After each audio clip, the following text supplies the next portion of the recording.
Hello everyone, hello everyone. Welcome back, welcome back. Welcome back to the Jerome Strickland channel. Glad to welcome everybody back. Hope all is well with everybody. It's been a minute since I posted another video. I just been kind of busy, been kind of, had a bunch of other stuff going on. But I'm back with another video. I'm not gonna hold this one too long. I just came down here and got me some spring water. And I decided to walk through the park a little bit. It's very tranquil out here today. It's not hardly anybody out here. It's a little bit on the cool side. So I decided to go ahead and make another quick video. Just talk about some things. But anyway, yes, I'm back. And I just want to just tell everybody, to keep pushing, keep pressing, keep moving forward. As long as you're moving forward, you can't be brought down. As long as you're moving forward, always move forward, no matter what's getting in your way, no matter what's trying to stop you, no matter what's trying to hinder you, whether it be a circumstance or a person or anything. Always keep moving forward. I'm just gonna walk down the street right here. So what am I gonna talk about today? I am going to talk about, this is a question that's on a lot of people's minds. Some people think about this, some people don't even think about it. But if you ever asked the question is, are we living in a simulation? Is this like some sort of simulation? And I've done some research on it. And I've looked around on the internet, YouTube, they got different videos about this reality. It's really some sort of a simulation. And so I asked that question. Before I move forward with the video, I wanted to say this, it's common knowledge now that all the stuff that's been going on, this is common knowledge now, that all of the stuff that's been going on is just a big farce. It's a big hoax. That's common knowledge. I'm not revealing any secrets. That's common knowledge. Everybody knows that now. You know how they say everybody knows? Everybody, just about, there's a few people that's still hanging on to that belief that, that they've been told the truth and, they're telling the truth and all this other stuff. There's still a good percentage of people that still believe that. But the common knowledge is, we done figured it out, that the whole thing is a hoax, the whole thing is a farce, and all of that. That's common knowledge. So I'm not saying anything that, that don't nobody know. So even I was a few months ago or weeks ago, I was in a convenience store. And some young lady was in there behind the counter, and she knew, fresh out of high school, she knew more about what was going on than I did. She said, oh yeah, everybody, she knew more about what was going on than I did. And here's somebody, and I researched this stuff. So if she knew, fresh out of high school, working at a convenience store, working behind a counter at a convenience store, she know more about all the stuff that's going on, then imagine how somebody that's been looking at it and researching it, how much they would know. So it's common knowledge now. And see, we got three types of people on this earth.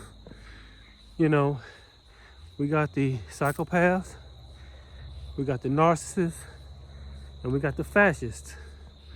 Yes, you got one or three people, and then you got the empath.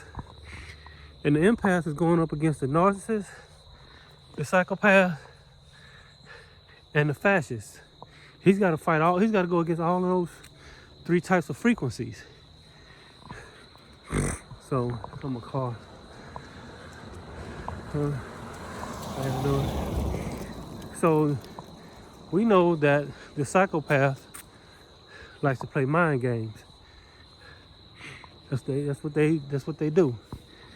The psychopath likes to play mind games. That's why the word psycho is in the word psychopath. Because they like to play mind games. The word narcissist is they like to be the villain. They enjoy being the villain. They like being the villain. They get off on being the villain.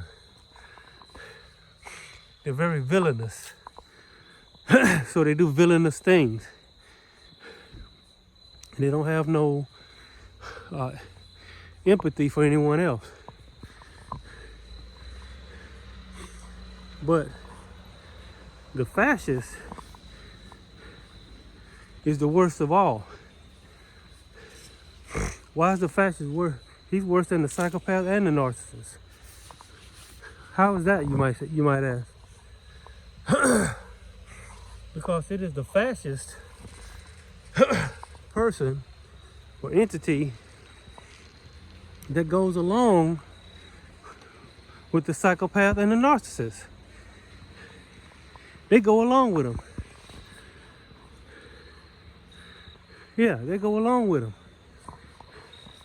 In a way, they give the psychopath and the narcissist energy because they feel like, you know, it's going to benefit them if I go with this psychopath and I go along with this narcissist, because most psychopaths and narcissists are the ones in charge.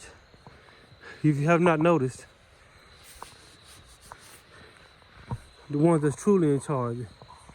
And so the fascist is the one that goes along with them. And so to me, they're the worst ones of all. And so I just wanted to say that that's the reason why I said in the beginning, keep moving forward.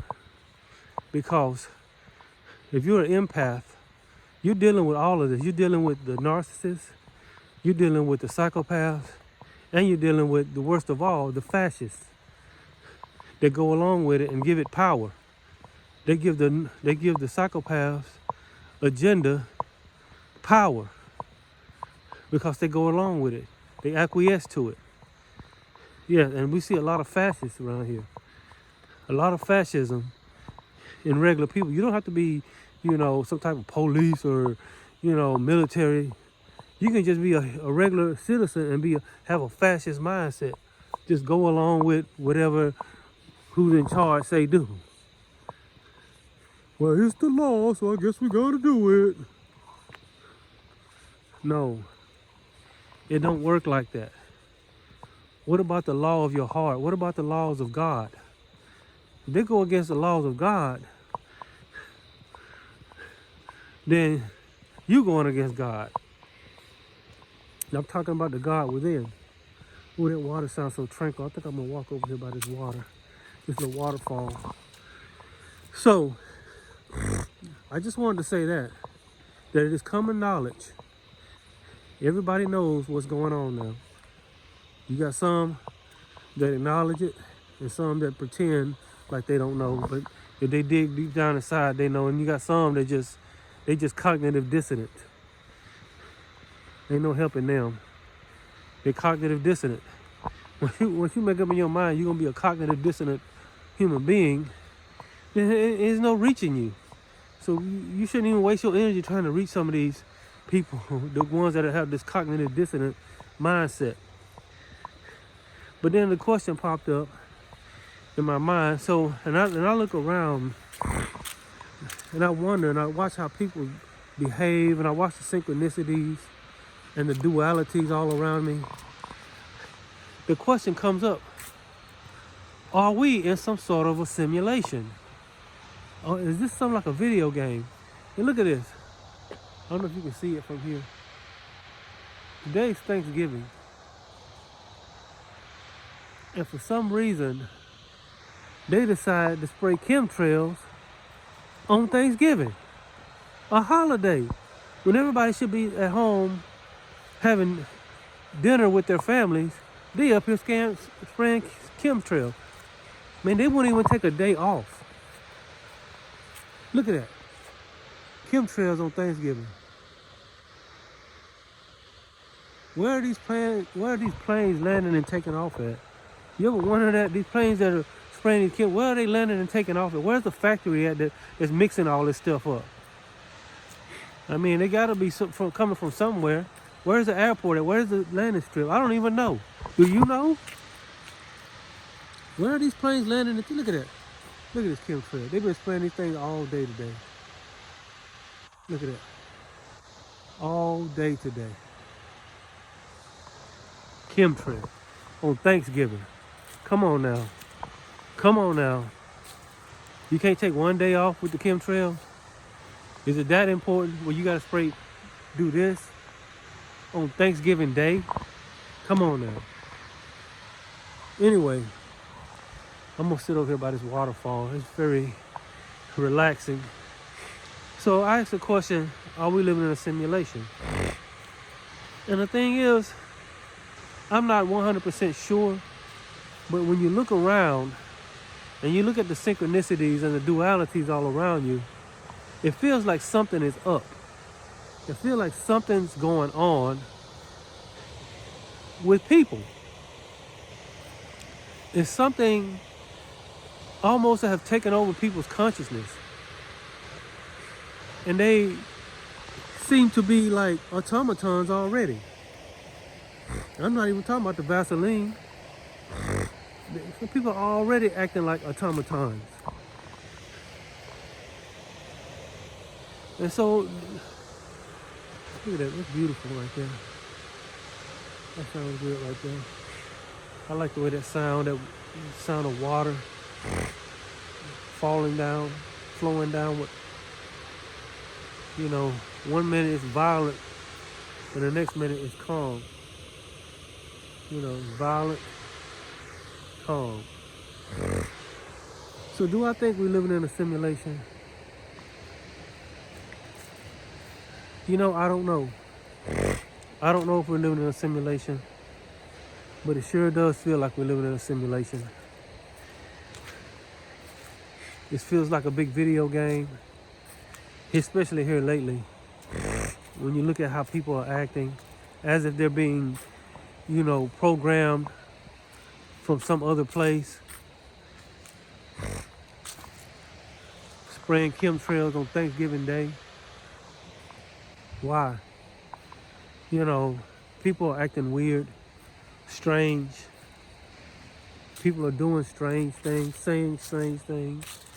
People are going along with stuff that's obviously, it's obvious that anybody can see it, but yet they still, go along with it.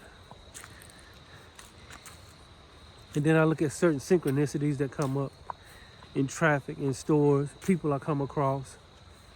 And I think to myself, man, is this just time and chance? Or is this scripted? And then the second question that comes up is who? Who's doing it and why are they doing it? Are we in some sort of, virtual reality video game? And your consciousness and your 5 senses are like the program in the game? And so if this is a game, first of all, you have to realize if this is a virtual reality game, a simulation, you have to first realize that. You first have to realize that before you can even go any further. And you may have to accept that this may be some sort of simulation, some VR game. I'm not saying it is, but I'm not saying it isn't. And at times, what I'm saying is at times it sure does seem like it. And it seems like the players in this game are the ones with the soul. The empaths, I guess you might say. And the NPCs are the psychopaths, the narcissists, the fascists, and all of them. So, yeah, somebody jumping in the woods over there. So, yeah. And you know how you try to do something, try to go somewhere, and you watch these synchronicities, and they almost seem like they're scripted. And so I asked the question, first of all, you have to realize that you are in a game. If you don't realize that, if you can't see that, then you're already behind the 8 ball. Secondly, you have to realize the objective of the game. What is the objective here? What are we trying to accomplish in this game? Third of all, you have to realize the rules of the game. Once you realize you're in a game, you search out the objective. Is it a win-lose game? Is it a game where I got to learn something? Because people's behavior seem like they're NPCs, like they seem to have some sort of program running within them. And so once you realize, or once you come to that conclusion that this is some sort of simulated reality, Sims game, virtual reality type game, the second thing is why and who. Did we build this game? Because they say there's no such thing as solid. Everything is down to its most molecular structure is sound waves bouncing back and forward.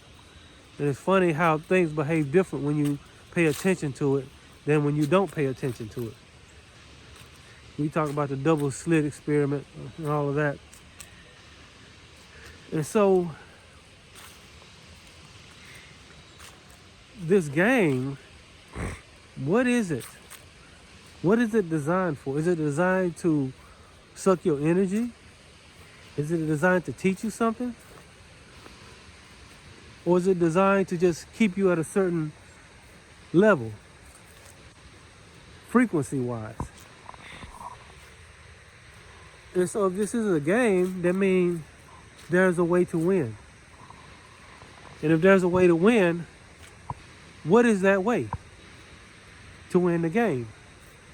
And I guess a person comes in this game many, many times. I mean, reincarnation or living many lives.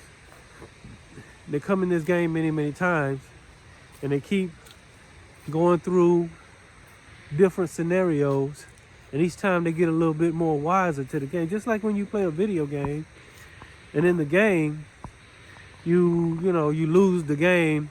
All you got to do is do what? Hit reset. And the man, whoever the person is or whoever your avatar is in the game, seems to come back to life, almost like reincarnation. And then you play the game again. And then in the game, you die again, you hit reset, and then the game starts over again, you come back to life. And you keep doing this over and over and over again till you start figuring out how to play the game better. You start figuring out the rules of the game. You start figuring out the objective of the game. You start figuring out where to go in the game, where to walk and where not to walk, when to jump, when not to jump, when to duck, what to do. You start figuring out what to do in the game. And so many people in this game seem to be acting like NPCs. They don't seem, it's almost like they're not real. The way they act, the way they look, the way they talk, the way they have this, the way they go along, like something programmed, something in their consciousness, and they just have to do it. They just do it, no matter how nonsensical it is. And you can see, as a person with a soul, you can see that it's nonsensical, but for some reason they can't see that it's nonsensical. It's like they've been programmed to think and perceive things in a certain way, which is very bizarre. And it's very weird to a person with a soul looking at this. And it makes a person think, why, what is this? Is this some sort of VR game that we're in? And each life is you hitting the reset button, going back into the game to play it over again, over and over. How many times have you played this game to win it? And each chapter in your life is like another level.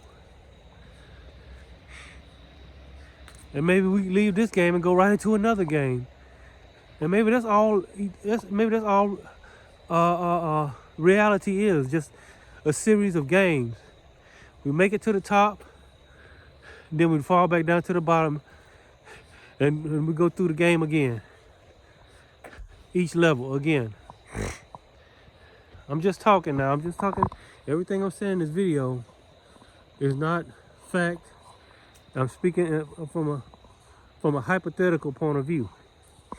So just remember that when I'm saying this. That's my disclaimer. I'm speaking from a hypothetical point of view. What if this is a game? What if this is a simulation and a certain amount of soul of beings with souls are put in this game with a bunch of NPCs that are programmed to act, talk, and move in a certain way. And we have to navigate this game. We have to figure out we're in a game. Then we have to figure out how to play the game. Then we have to figure out how to win the game. Yeah, there's people just all over the place out here. I mean, there's not a lot of people out here, but they just like in little crevices, behind trees and sitting around and stuff like that. But anyway,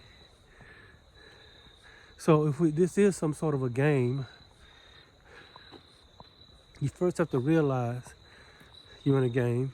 You have to realize the objective of the game. And you have to realize how to win the game. So what do I think? If this is a game, what is the objective? I think the objective is to learn all the lessons that we are meant to learn in this game. And until you learn that lesson, they're gonna keep hitting the reset button and putting you back in the game. And so, just in this life, I've learned a lot of lessons, and I don't know how many times I've been in this game. I feel like I've been in this game many times. Maybe for all we know, you could have lived the same life hundreds of thousands of times. The exact same life, the exact same body, the exact same everything. And the game doesn't start till you hit the reset button. So really what we see as history is actually things that have been placed in your mind. The program of the game. So maybe there is no real history. Maybe it's just the game that we're playing. There's no past, there's no future. It's just this game in this now moment. Wow. I know that's a lot to swallow, that's a lot to take in.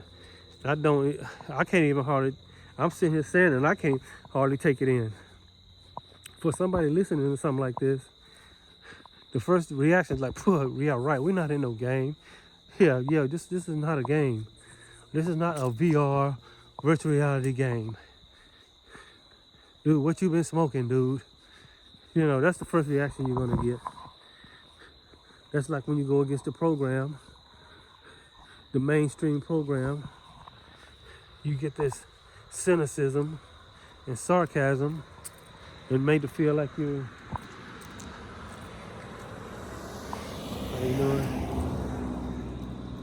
Made to feel like you're not, you know, you don't have all your oars in the water or whatever. And you're going in circles.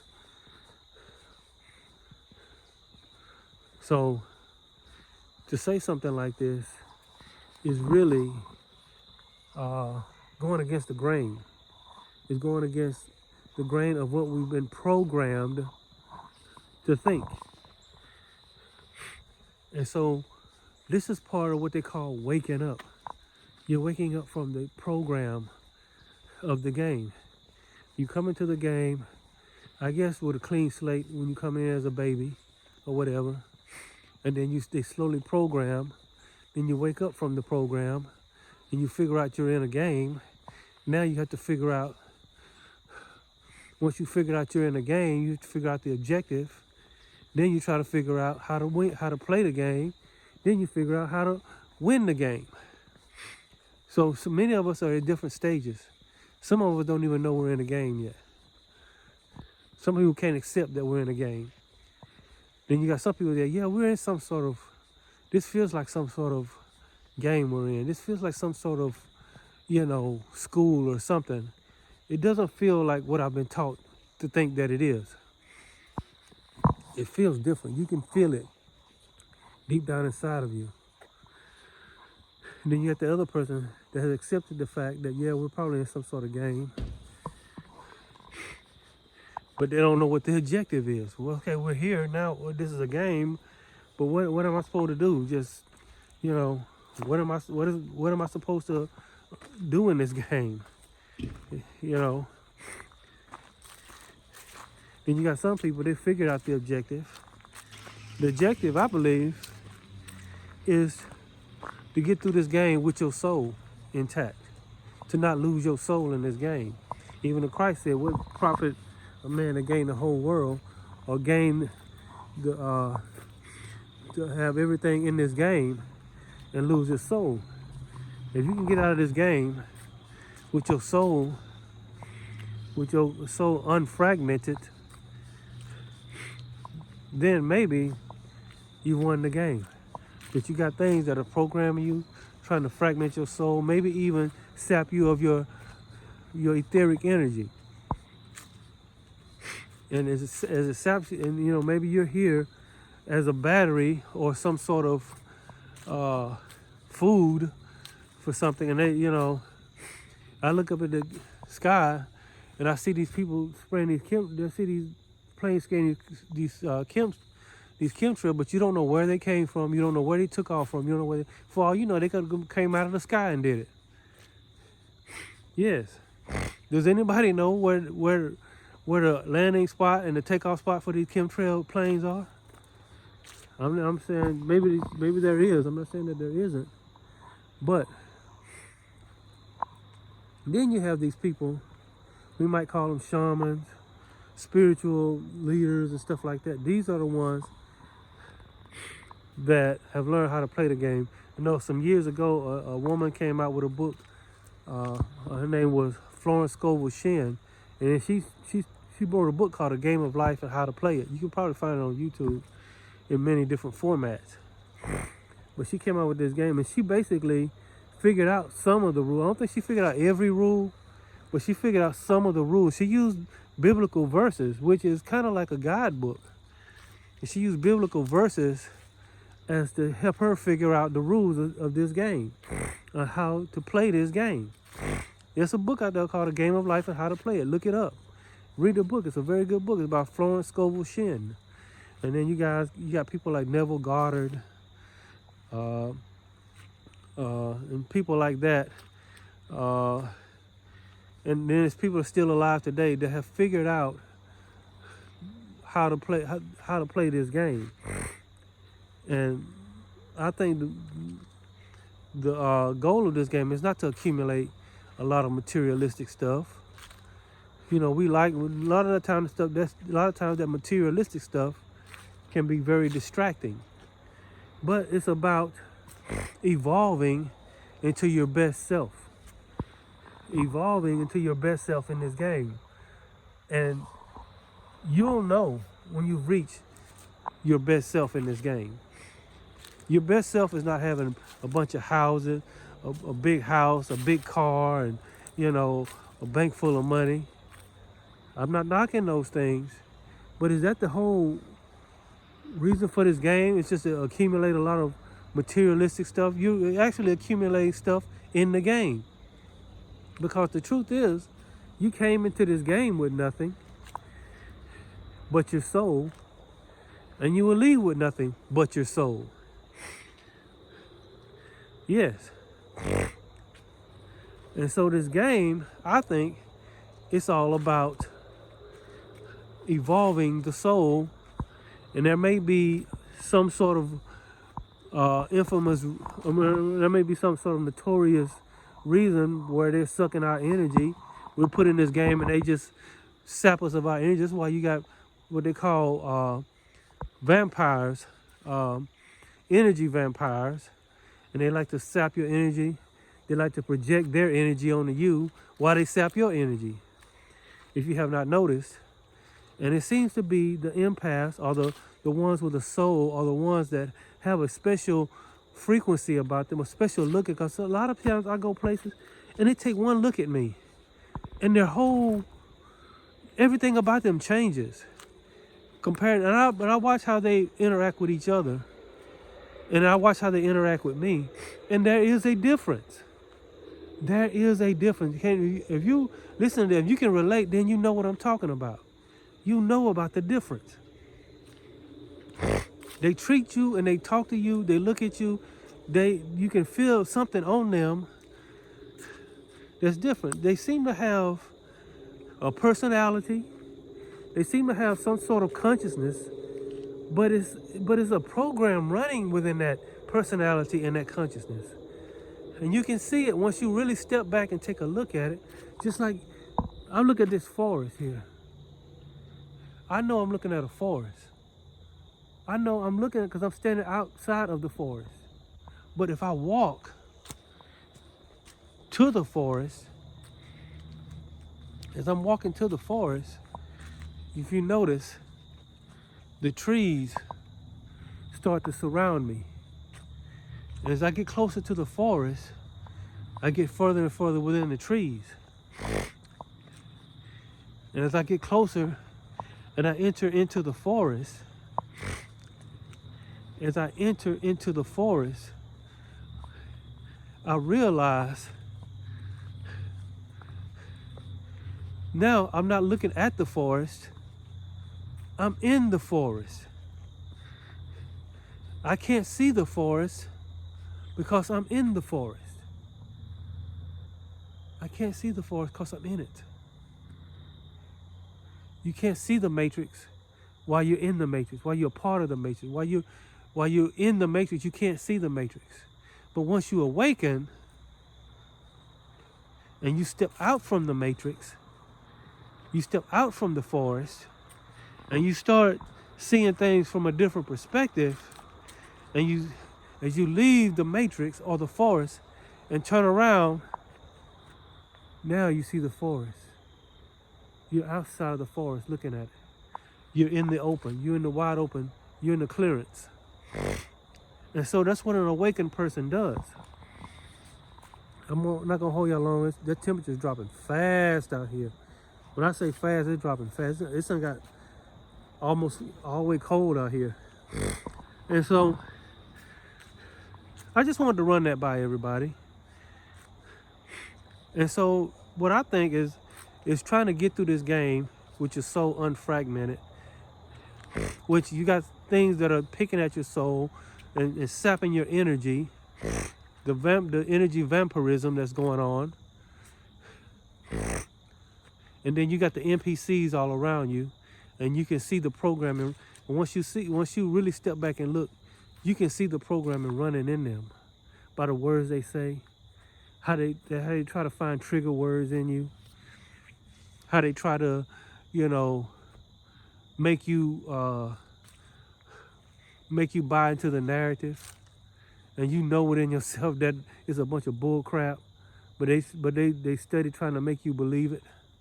They going out of their way to make you believe it. And the more you don't believe it, the more they try to convince you. And to make you think that you're subject to them when you're really subject to the great I am, the source energy that is within you. I think that is the number one thing we need to find out in this game. That the power is within us. Yes, we're subject to words, what we see, hear, and speak.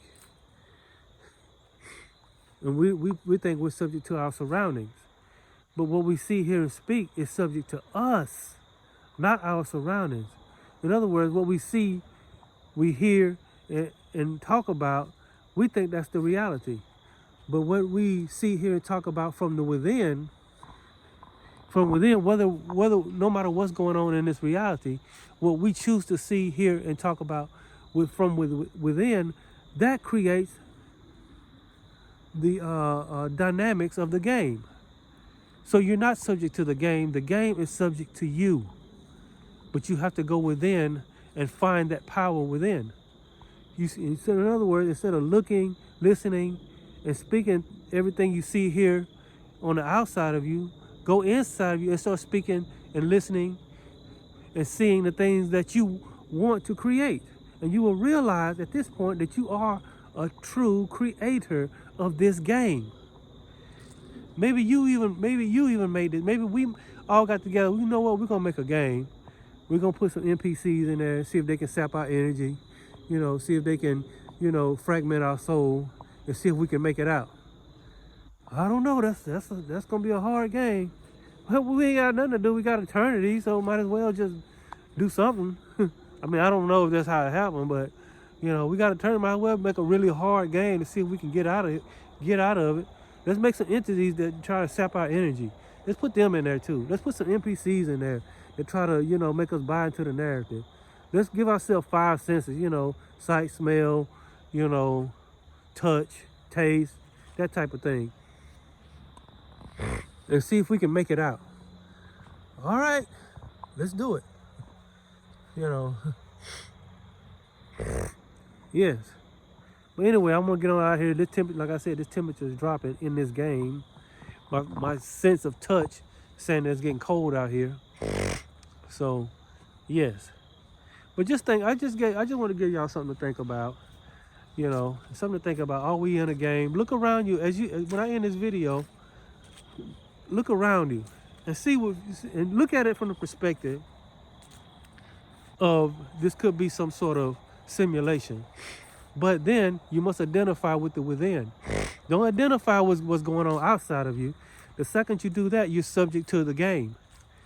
But if you go within and identify from within and use your 5 senses as the creation tool, not the tool that you're subject to this reality, but the tool to create.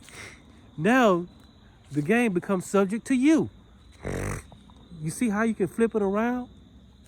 So many years, you thought you were subject to whatever's going on in the game, but the truth that I'm hypothetically speaking, is the game is subject to you.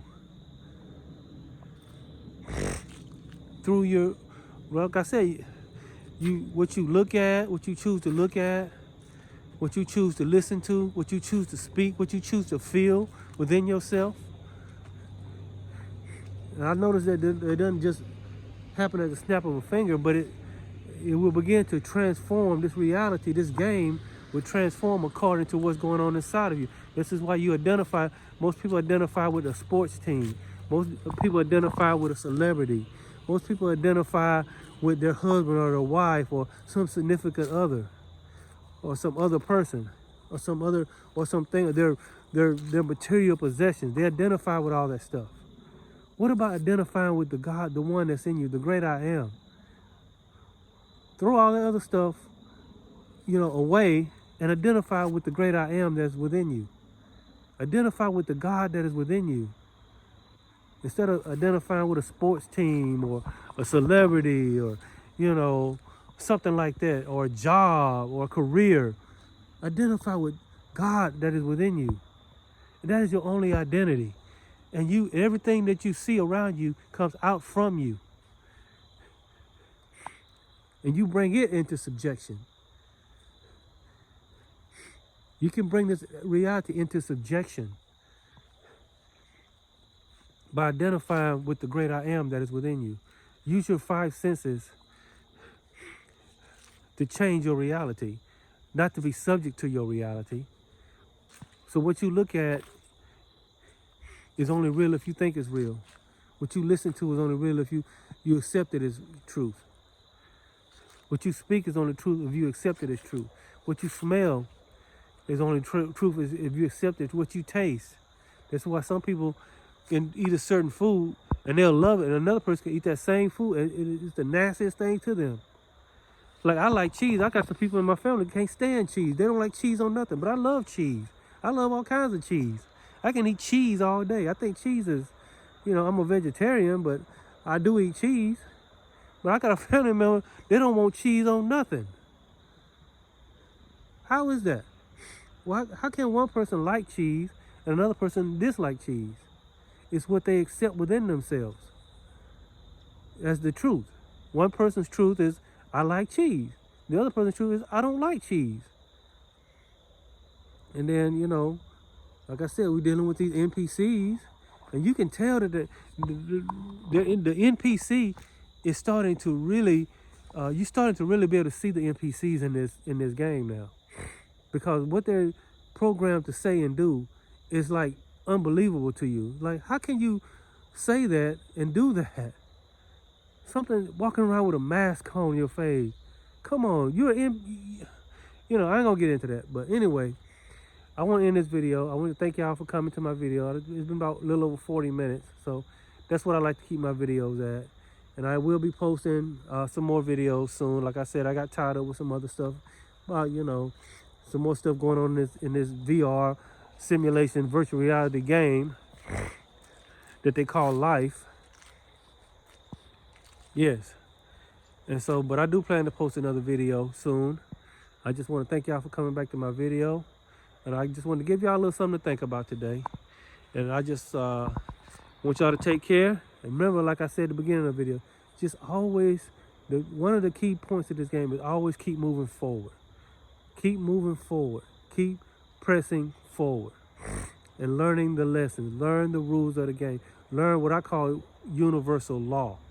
Universal law, I think, is the rules of the game. Once you learn the universal law, you learn the rules how to play this game.